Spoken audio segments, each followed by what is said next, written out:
बिस्मिल्लाहिर्रहमानिर्रहीम अस्सलाम वालेकुम नाज़रीन। जब से इमरान खान इक़्तिदार में आए हैं, उनकी अक़वाम मुत्तहिदा में पहली तकरीर से लेकर अब तक का सफ़र, पाकिस्तान जो अपने वजूद से लेकर अब तक आलमी ताकतों के शिकंजे में फंसा हुआ था, उस शिकंजे से इमरान खान ने पाकिस्तान को निकाल लिया है।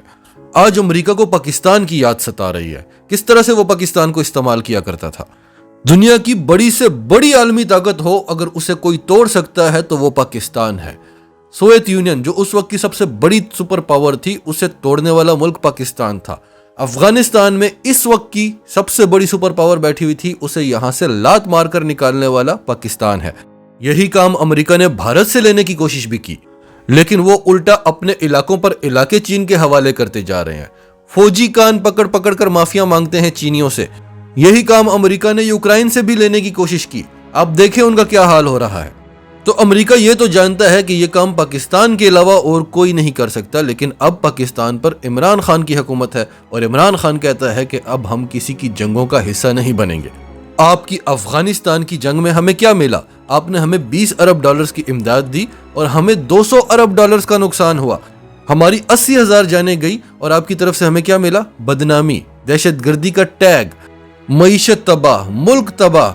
तो अब हमने किसी की जंगों का हिस्सा नहीं बनना। हम रूस के भी साथ हैं, हम आपके भी साथ हैं। जिस दिन रूस यूक्रेन पर हमला कर रहा होता है, इमरान खान रूस के दौरे पर पहुंचे होते हैं। इतनी जुर्रत कभी किसी पाकिस्तानी लीडर में हो सकती थी? अवाम के सामने एहतजाज किया जाता था ड्रोन हमलों पर, और फिर वहां फोन करके कहा जाता था कि हम माजरत चाहते हैं, हमें अवाम के सामने एहतजाज करना पड़ता है।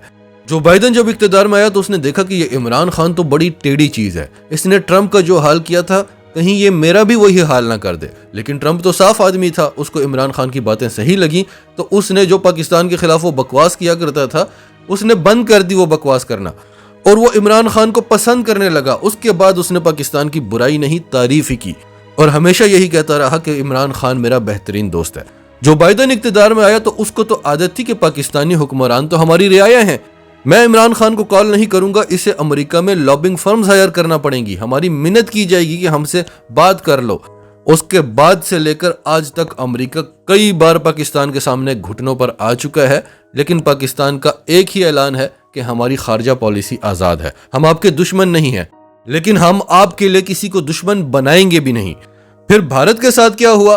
वो भारत जिसे दुनिया अमन पसंद कहा करती थी, इमरान खान की वही अक़वाम मुत्तहिदा की तकरीर से लेकर आज तक जितने भी इंटरनेशनल प्लेटफॉर्म्स पर खड़े होकर उसने तकरीरें की हैं, जितने भी वर्ल्ड लीडर्स के साथ मुलाकातें की हैं, जितने भी इंटरनेशनल मीडिया आउटलेट्स को उसने इंटरव्यूज़ दिए हैं, उसने मोदी का चेहरा बेनकाब करके दुनिया के सामने रख दिया है। वो वक्त आज से 3 साल पहले पूरी दुनिया पाकिस्तान को दहशतगर्द कहा करती थी। आज आए रोज अमेरिका से रिपोर्ट निकलती है कि भारत जैसा दहशतगर्द मुल्क दुनिया में कोई नहीं है, वही भारत जिसे दुनिया अमन पसंद मुल्क कहती थी। पाकिस्तान को नोबेल प्राइज देने की बातें हुई। 27 फरवरी के वाकये के बाद जब इमरान खान ने कहा कि अभिनंदन को वापस करो, इसे चाय पिलाओ, दुनिया ने कहा वाह, पहले बहादुरी में कमाल दिखाया और अब बड़ाई में कमाल दिखा रहे हैं, इमरान खान को नोबेल प्राइज दिया जाए। आज दुनिया पाकिस्तान की इज्जत करती है, आज दुनिया पाकिस्तान को अमन पसंद मुल्क कहती है। आज भारत ड्रामा रचाता है तो पाकिस्तान उसे पूरी दुनिया के सामने एक्सपोज करके रख देता है। नवाज शरीफ के दौर में दफ्तर खारजा को ऑर्डर था कि आपने कुलभूषण का नाम नहीं लेना, आपने भारत के खिलाफ बयान नहीं देना, कहीं भारत नाराज ना हो जाए। नवाज शरीफ और मोदी की मुलाकात हुई थी काठमांडू में पाकिस्तानी फौज के खिलाफ। दफ्तर खारजा से भारत को फोन जाया करते थे कि हमारे जर्नैलों को माफ कर दो, इनसे गलती हो गई है। तो आज भारत को भी नवाज शरीफ बड़ा याद आता है, अमेरिका को भी बड़ा याद आता है। जरदारी ने एयर मार्शल शाहिद लतीफ को कहा था कि तुम ये JF-17 थंडर तैयारे बनाने वाला प्रोग्राम यहीं पर बंद कर दो, मैं तुम्हें एयर मार्शल लगा दूंगा। जरदारी को क्या तकलीफ थी कि पाकिस्तान अपने तैयारे बनाए? तकलीफ अमेरिका को थी कि मेरे से भीख मांगते रहो F-16 तैयारों के लिए और मैं तुमसे शर्तें मनवाता रहूं। अमेरिका ने पाकिस्तान में मौजूद इस माफिया के साथ मिलकर इमरान खान के पूरे दौरे इक़्तिदार में हर हरबा इस्तेमाल कर लिया इमरान खान को हटाने का, लेकिन वो नाकाम रहा। और अब रूस और यूक्रेन के मामले में जब इमरान खान ने रूस का दौरा किया और अपने जलसों में खुलेआम खड़े होकर अमेरिका को ललकारा, तो अमेरिका अब खुलकर आ गया है। वो खुलकर पाकिस्तान में सीटें खरीद रहा है, वोट खरीद रहा है। 20-20, 25-25 करोड़ में वोट खरीदा जा रहा है, और यहां तक कि अब तो सुनने में आ रहा है कि बात 80 करोड़ से 2 अरब तक पहुंच चुकी है। तो इस सारी सूरत हाल पर वज़ीर आज़म इमरान खान क्या कहते हैं? हम आपको सुनाते हैं। उससे पहले अगर अभी तक आपने हमारा चैनल सच टीवी सब्सक्राइब नहीं किया तो इसे अभी सब्सक्राइब करें और बेल आइकन पर क्लिक करें ताकि हमारी आने वाली वीडियोस आपको वक्त पर मिलती रहें। मैं सबसे पहले एक चीज आपसे पूछता हूं, क्योंकि आप बाशऊर लोग हैं, मुझे ये बताएं कि इमरान खान को सियासत में आने की जरूरत क्या थी 25 साल पहले? अल्लाह इमरान खान को सब कुछ दे चुका था, जो भी मैं जिंदगी में चाहता था अल्लाह वो दे चुका था। तो हाफिजाबाद के लोगों सुनो, लीडर कभी किसी के सामने झुकता नहीं है। हमारे नबी सल्लल्लाहु अलैहि वसल्लम ने उनकी सुन्नत यह है कि ला इलाहा इल्लल्लाह इंसान को गैरत देता है। जब वो एक इंसान ला इलाहा इल्लल्लाह पढ़ लेता है वो किसी झूठे खुदा के सामने नहीं झुकता। और हमारी बदकिस्मती कि हमारे जनाब यहां का प्राइम मिनिस्टर अमेरिकी सदर के सामने बैठता है, काम पे टांग रही होती है उसकी, हाथ में पर्ची पकड़ी हुई होती है कि कहीं मेरे मुंह से कोई गलत चीज ऐसी ना हो जाए कि अमेरिका का सदर नाराज ना हो जाए। जब एक मुल्क का लीडर इस तरह किसी के सामने टांगे कंपाता है तो उसके बाद वो कौम को गिरा देता है, कौम गिर जाती है। कौम को तो लीडर उठाता है। हमारा जो लीडर, सबसे अजीम लीडर कायदे आजम मोहम्मद अली जिन्ना, एक गुलाम हिंदुस्तान में आजाद लीडर था,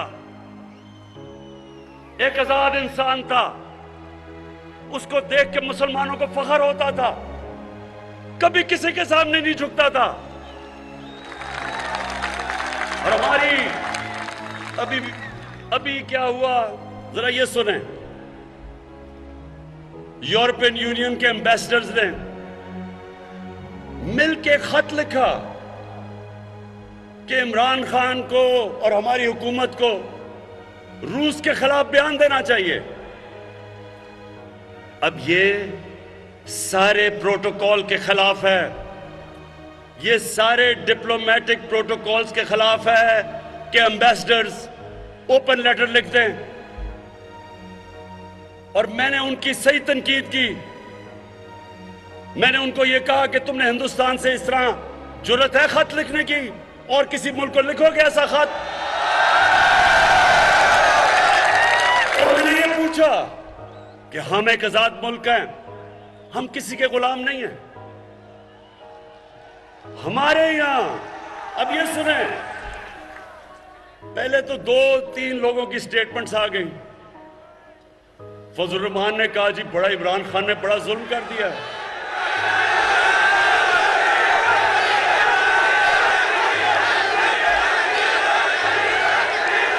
मैंने कुछ कह रहा। उसके बाद शहबाज शरीफ, अब जरा शहबाज शरीफ को देखें, वो जब भी जरा सुने मजे सुने, जब भी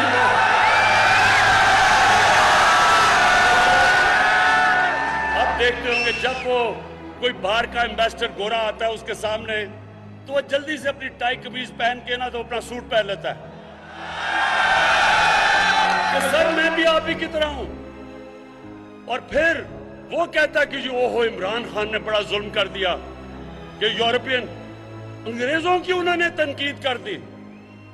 उसके बाद काम पे टांग रही।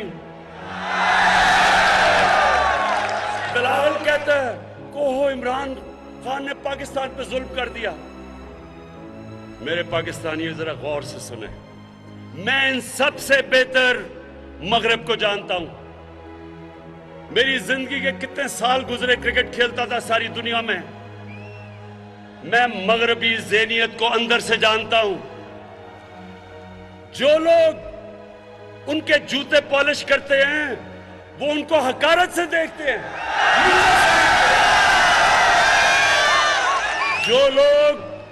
अपनी कौम के मफादात के लिए खड़े होते हैं, वो उनकी इज्जत करते हैं। आपने देखा, सुनो जरा,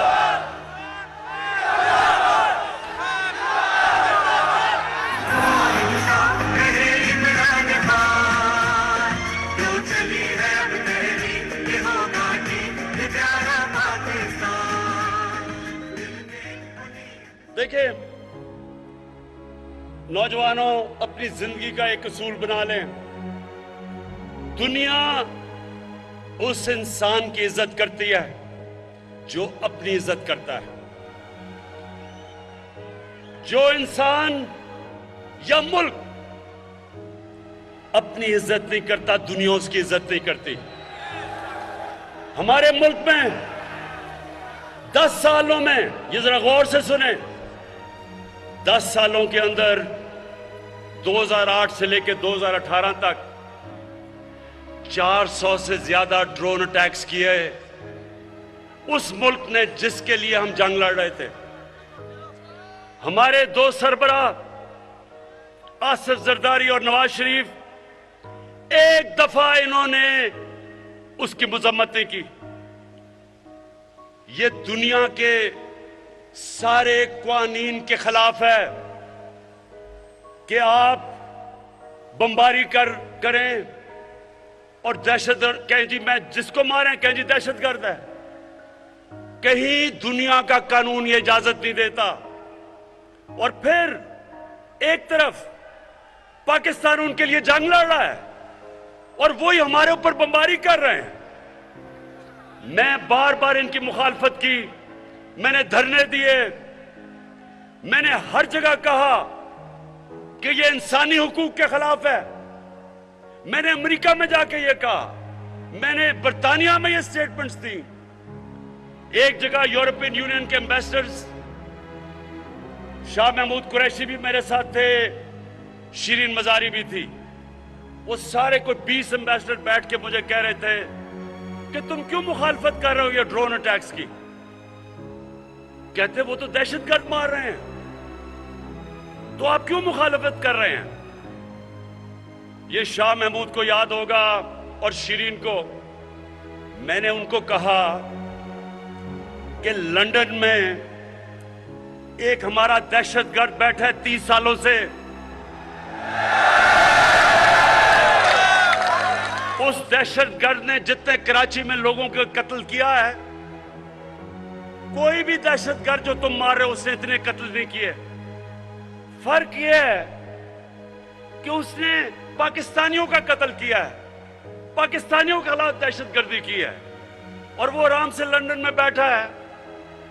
हम कहते हैं कि जनाब हमें दो, आप कहते हैं जी कानून में, आप कहते हैं अदालत में आके साबित करें। तो मैंने उससे कहा कि अगर पाकिस्तान, अगर आप हमें इजाजत देंगे कि हम ड्रोन अटैक करके उसको लंदन में मार दें।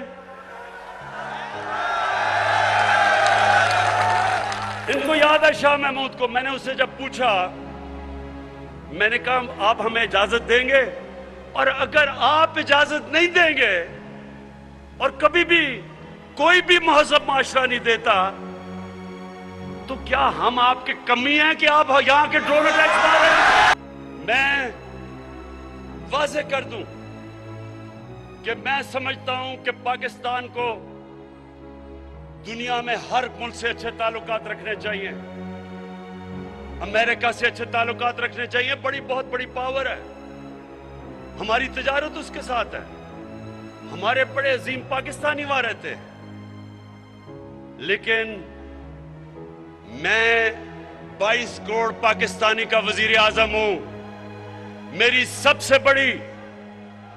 मेरी जो जिम्मेदारी है कि मैं अपने पाकिस्तानियों के हुकूक की हिफाजत करूं, मैं अपने पाकिस्तान के मफादात की हिफाजत करूं।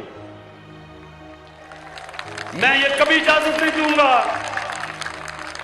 कि कोई आके फॉरेन पॉलिसी ऐसी हो कि हम किसी को खुश करते करते अपने मुल्क को नुकसान पहुंचाएं। मैं ये कभी इजाजत नहीं दूंगा। मैंने अब ये जरा गौर से सुने, मैंने अमेरिकी सदर को मिलने गया। आपने देखा भी होगा डोनाल्ड ट्रंप को जब मैं मिलने गया। मैं सबसे पहले आपको बताऊं कि मैंने कम से कम खर्चा क्यों किया। मैं कमर्शियल फ्लाइट पे गया, मैं होटल में भी नहीं ठहरा, मैं पाकिस्तान की एम्बेसी के कमरे में ठहरा।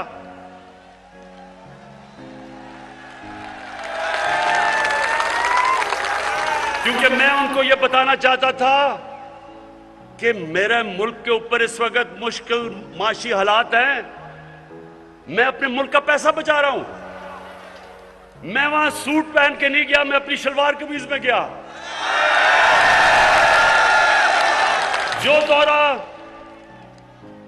जो दौरा नवाज शरीफ और जरदारी ने $12 लाख से और $14 लाख में किया, वो मैंने $1.5 लाख में किया।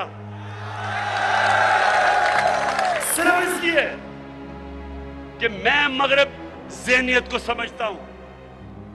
आप वहां जाके बड़े बड़े होटलों में ठहरे हैं, अपने मुल्क का पैसा खर्च करें, उनको बड़े बड़े तोहफे दें और उनको पता हो कि आपका मुल्क मकरूज है, वो आपकी इज्जत नहीं करते, वो आपको नीचा समझते हैं, वो आपका मजाक उड़ाते हैं आपके पीछे। मैं जानता हूं उनको। वो आपकी इज्जत करते हैं जब वो देखते हैं कि इसको अपने मुल्क की फिक्र है। वो देखते हैं कि उसे जब अपने मुल्क पे फख्र है, उसको शर्म नहीं आती पाकिस्तानी होते हुए। और सबसे ज्यादा वो आपकी इज्जत करते हैं। और ये सुने जरा गौर से, जब भी मेरे पास कोई बाहर से कोई सरबराह मुल्क का आता है, कोई फॉरेन मिनिस्टर आता है, तो सुने पाकिस्तानियों, मेरी एजेंसीज, मेरा फॉरेन ऑफिस मुकम्मल तौर पे उसके ऊपर बताता है कि उसने तालीम किधर हासिल की, उसने सियासत से पहले क्या किया, उसका पेशा क्या था, उसने पैसा क्या बनाया, वो ईमानदार है या नहीं, पूरा मेरे पास उसकी डिटेल आती है उसके मिलने से पहले। इसी तरह जब पाकिस्तान का सरबराह जाता है बाहर के मुल्क में, तो उनके पास हर चीज उसके ऊपर आ जाती है कि इसकी तालीम क्या है, इसकी सियासत में क्या इसका पोजीशन है, क्या ये ईमानदार है या नहीं।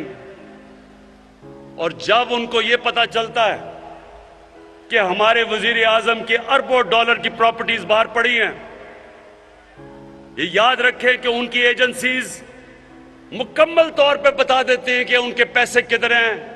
उनकी लंदन में तो क्या पाकिस्तान में भी कोई प्रॉपर्टी नहीं, उनको सब पता चल जाता है।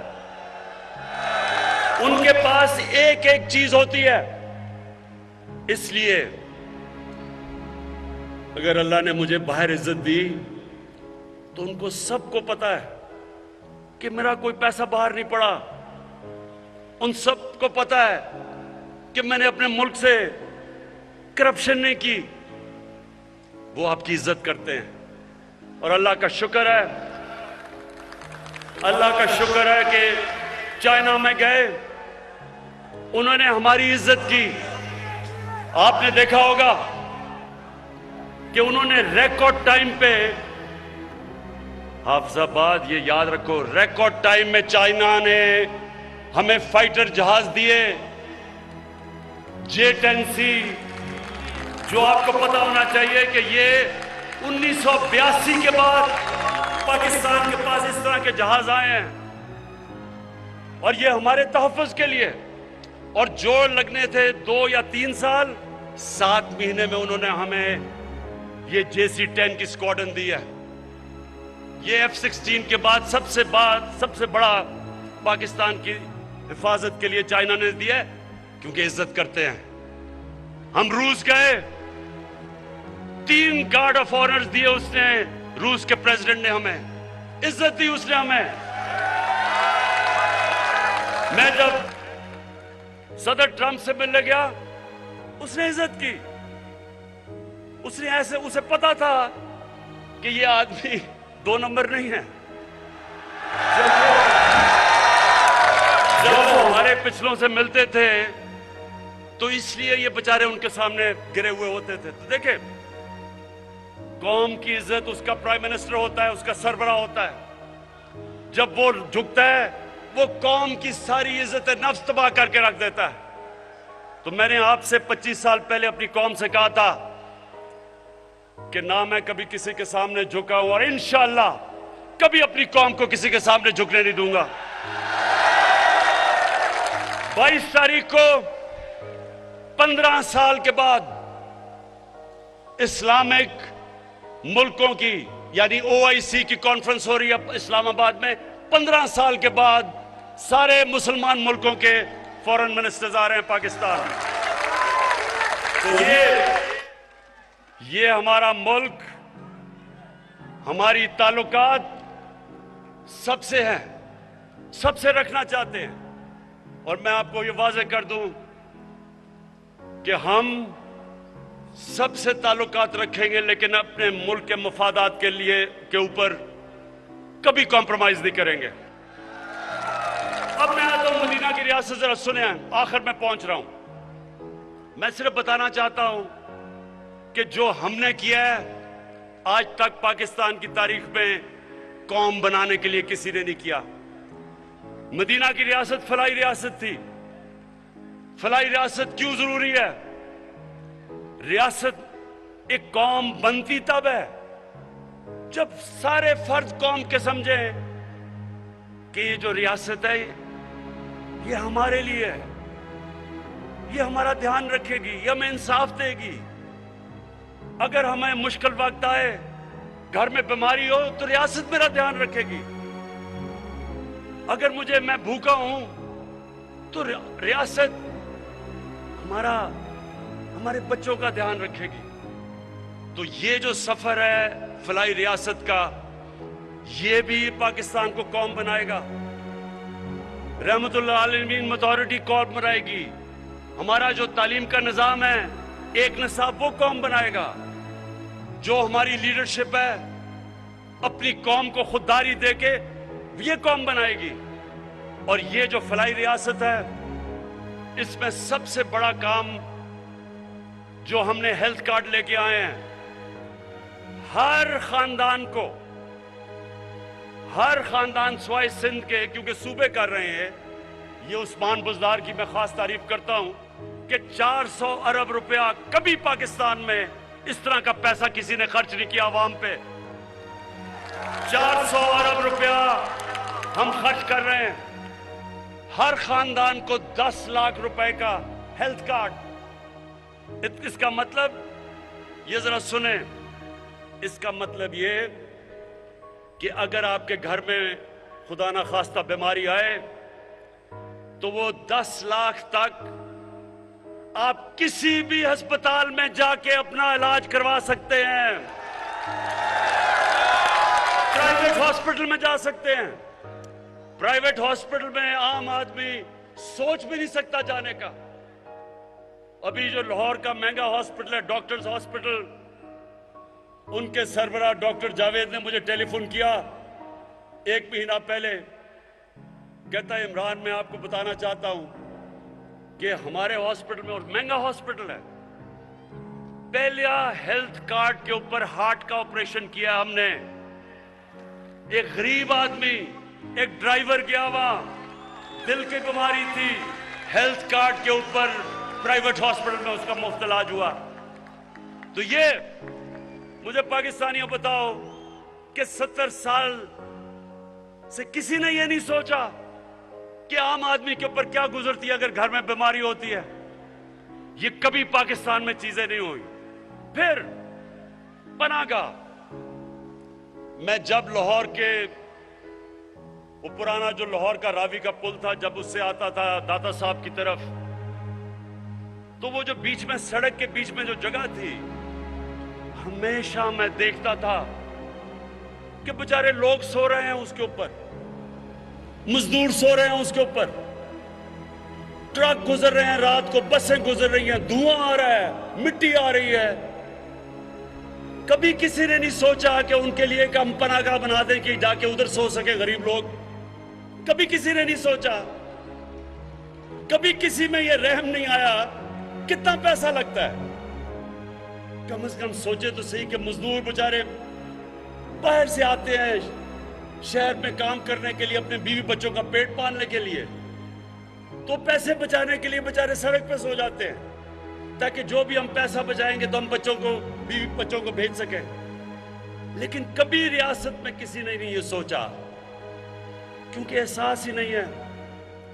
हमने पहली दफा, मैं आपको बताऊं, पनाहगाह के अब हम सारे पाकिस्तान में बना रहे हैं मॉडल। हम ऐसा कैसा कर रहे हैं कि पनाहगाह उसके अंदर एक बनेगी पनाहगाह जिधर लोग रात को सो सकते हैं, खुली हुई हैं, लेकिन इसको और बेहतर अब कर रहे हैं।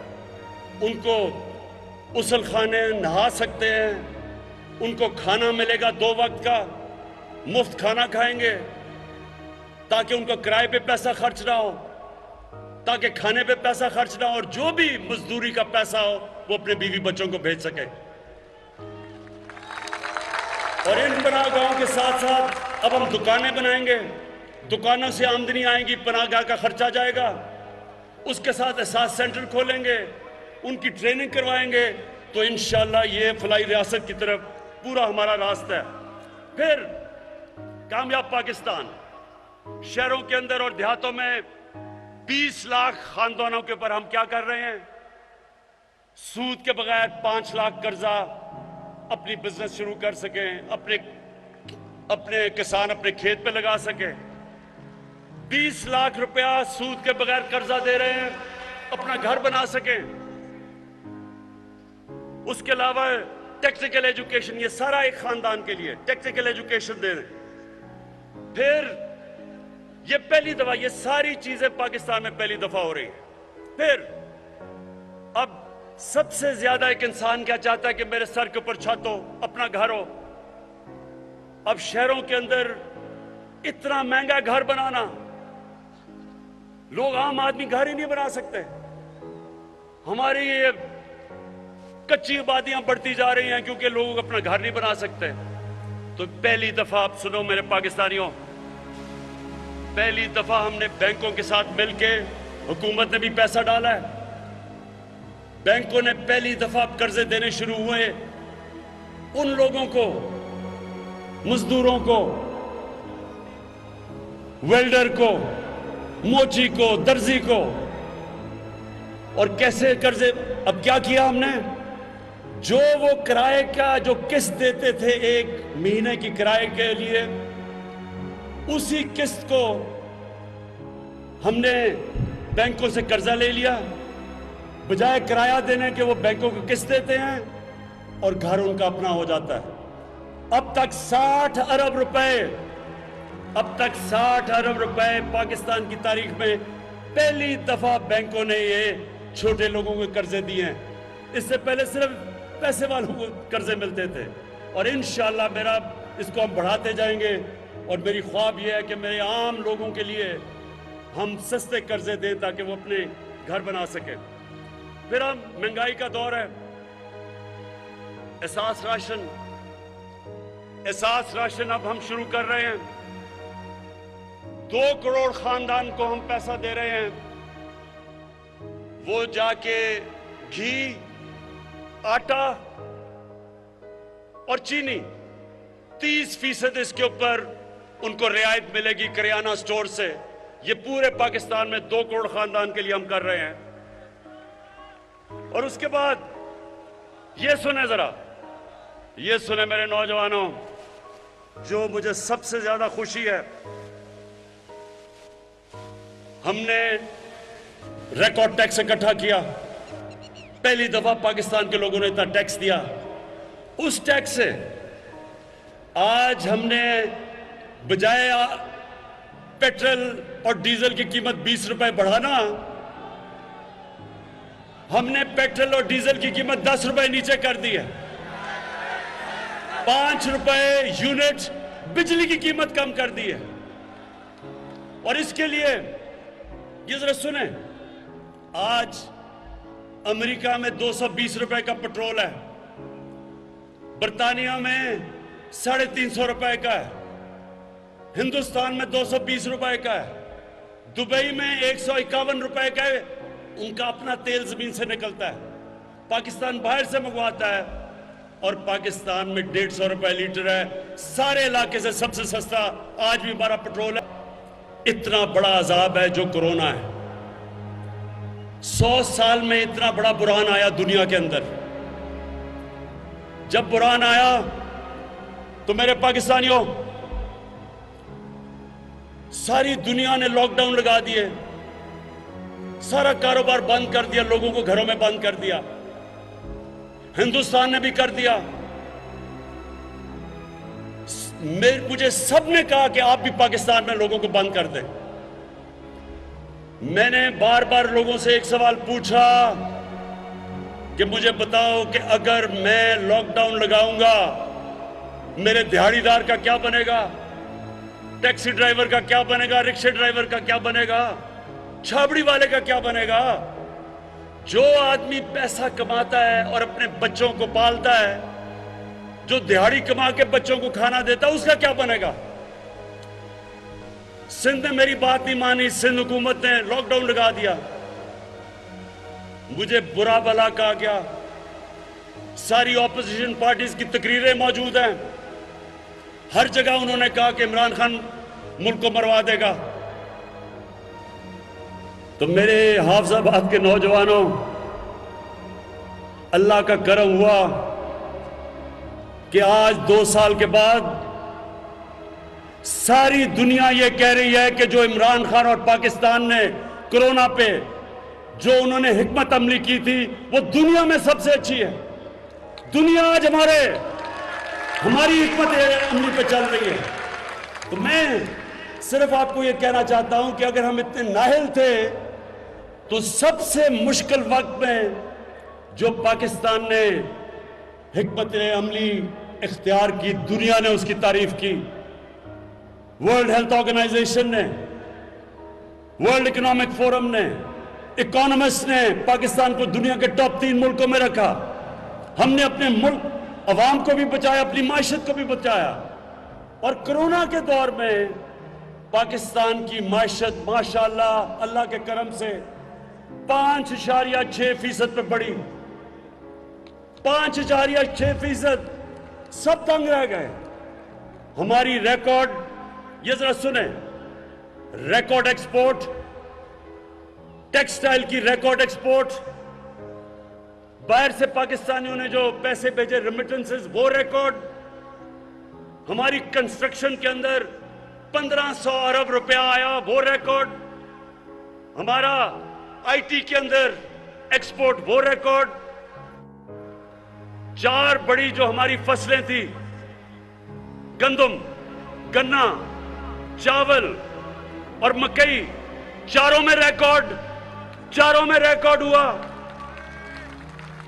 और अब इंशाल्लाह जो हमने इंडस्ट्रियल पैकेज दिया है, ये मेरी अब पेशेंट को ही सुन लो, जो हमने अब इंडस्ट्रियल पैकेज दिया, आप देखेंगे कि ये पाकिस्तान को बिल्कुल एक तब्दील करके एक अजीम मुल्क बना देगा। हमें दुनिया में, और ये सुन लो आखिरी 2 चीजें, हमने जो मौसम की तब्दीली के ऊपर कदम उठाए, बर्तानिया के प्राइम मिनिस्टर ने यूनाइटेड नेशंस में पाकिस्तान को कहा कि पाकिस्तान मिसाल है। पाकिस्तान वो मुल्क है जो दुनिया को दिखा रहा है कि मौसम की तब्दीली यानी क्लाइमेट चेंज का कैसे मुकाबला करना है। फिर 50 साल में, हाफिजाबाद के लोगों, आप यहां ज्यादातर किसान हो, 50 साल में पहली दफा पाकिस्तान में डैम्स बनी हैं। 10 डैम्स बना रहे हैं हम, ये 50 साल के बाद, ताकि पानी को बचाएं, ताकि किसानों के पास ज्यादा पानी आए, सस्ती बिजली बने, पानी के ऊपर बिजली बने। और इंशाल्लाह 3 साल में पहली मोमन डैम कंप्लीट हो रही है, उसके बाद दासू डैम और उसके बाद बादशाह डैम। इससे पाकिस्तान में जो पानी का हम जो रिजर्वोयर है वो दुगने हो जाएंगे, यानी पानी हमारे पास दुगना हो जाएगा आज से। और इंशाल्लाह ये किसानों के लिए बड़ी खुशखबरी है।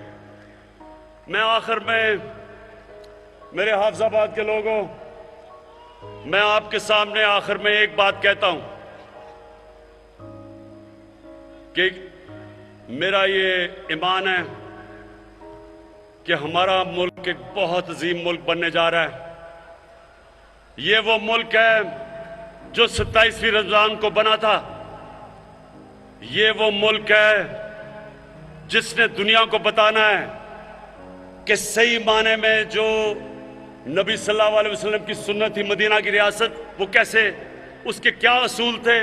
हमने दुनिया में मिसाल बनना है, हमने खुददार कौम बन के सामने आना है और हमने दुनिया को यह साबित करना है कि किधर से जिस तरह मदीना की रियासत में मुसलमान उठे थे, उसी तरह यह मुल्क उन उसूलों के ऊपर चल के एक दुनिया का अजीम तरीन मुल्क बनेगा।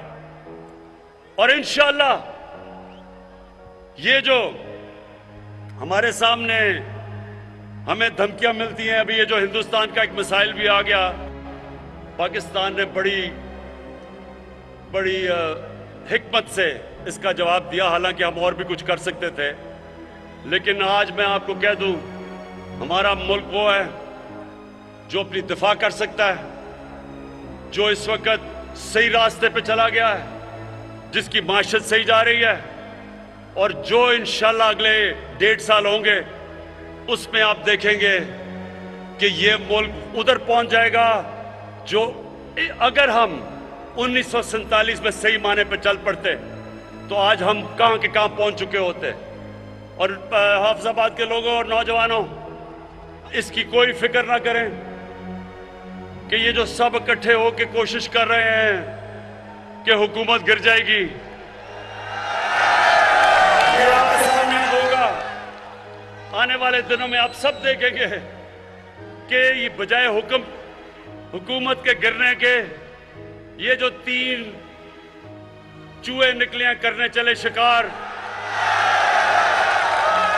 इन तीनों का इंशाल्लाह आप शिकार होते देखेंगे। पाकिस्तान पाइंदाबाद। नाजरीन, आपकी सबके बारे में क्या राय है, कमेंट्स में अपनी राय का इजहार करते रहें। और अगर आप हमारे चैनल पर नए हैं तो अभी सच टीवी को सब्सक्राइब करें, सच टीवी फैमिली का हिस्सा बने, और हमारी वीडियोस पसंद आए तो इन्हें लाइक करें, शेयर करें, ताकि ज़्यादा से ज़्यादा लोगों तक ये मैसेजेस पहुंचते रहें।